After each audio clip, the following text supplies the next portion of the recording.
हजूर नबी करीम सल्लल्लाहु अलैहि वसल्लम एक दिन सहाबा किराम की मजलिस में बैठे हुए थे। दूर से एक सहाबी को गुजरते हुए देखा तो नबी पाक सल्लल्लाहु अलैहि वसल्लम ने फरमाया कि ये शख्स जन्नती है।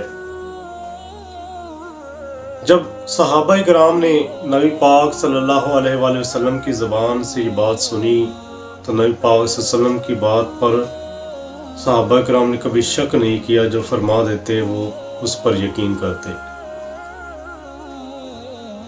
एक सहाबी उठा, वो उस शख्स के पीछे पीछे गया और उसके घर में जाकर मेहमान बनकर ठहरा। 3 दिन तक वो उसके घर में ठहरा रहा।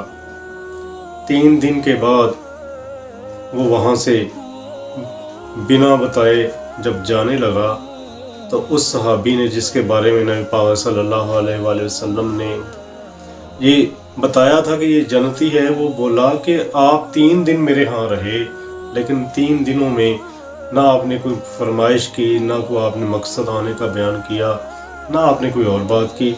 आप बगैर बताए आप जा रहे हैं, तो यहाँ आने का कोई मकसद तो बताओ।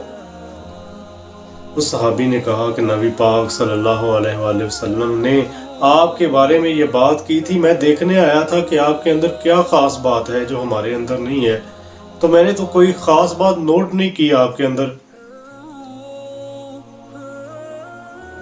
तो उस सहाबी ने कहा, हाँ मेरे भी अमाल आप जैसे ही हैं, लेकिन एक मामूल है मेरा जो मैं रोज़ाना ये मामूल अपना अपनाता हूँ।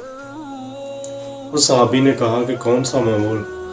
उसने कहा कि मैं जब रात को सोने लगता हूँ तो मैं सबको माफ़ करके सोता हूँ।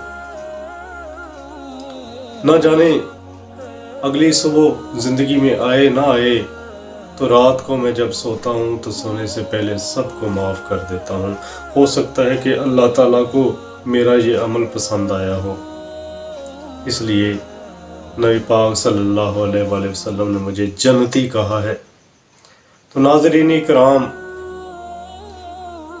बात करने का मकसद ये है कि आप भी माफ़ कर देने वाले बने, क्योंकि अल्लाह ताला की एक सिफ़त है कि वो माफ़ करने वाला है, अफ़ू दरगुज़र करने वाला है, गफ़ूर रहीम है।